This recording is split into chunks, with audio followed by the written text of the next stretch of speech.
Of course, every real cycling fan knows that it's less than 100 days now to the start of the Tour de France. And last week, Yorkshire celebrated the landmark with none other than 5-time Tour champion Bernard Hinault in attendance. The northern English county is hosting Le Grand Départ this year, and cycling fever is in evidence everywhere you look. But to many, the choice of Yorkshire as the setting for the curtain raiser of the 101st edition of the Tour came as a surprise, as the man behind the successful bid explained to inCycle. We anticipate a viewing audience live for the first stage of around about 150 million. There's not many people who have watched Yorkshire. 150 million people have watched Yorkshire for anything, if at all. And so basically what you're getting is a 5-hour television advert for Yorkshire. How good is that?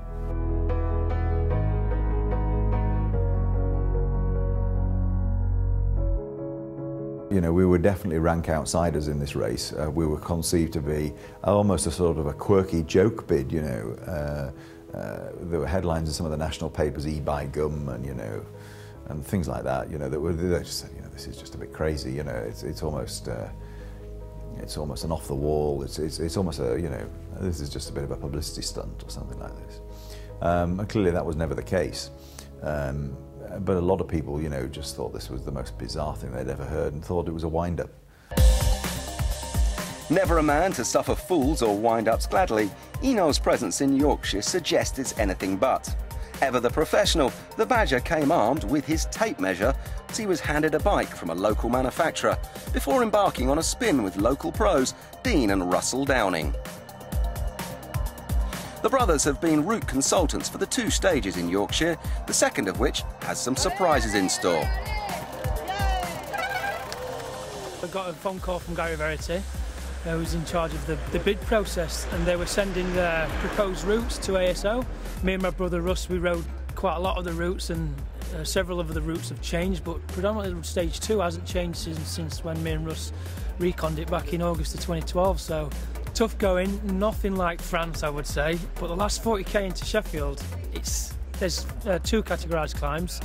One what we know as Jawbone, up to 20%, and then one Jenkin Road, which I didn't really know much about. 20 to 25 to 30% in places is savage. So one of things like that are like kind of Liège-Bastogne-Liège. It's very much like that, street climbs into the back of Sheffield. So it's going to be interesting, like I say, lots of twists and turns, and going to make for great racing for the public to watch. Hinault's trademark grimace was replaced by a smile after hitting the Downings, 2 decades his junior, on the road back down to Crag Vale. His assessment of the parcours? The first stage, I think, it's made for Cavendish. It's in his backyard, his place, so he'll want to win at all costs.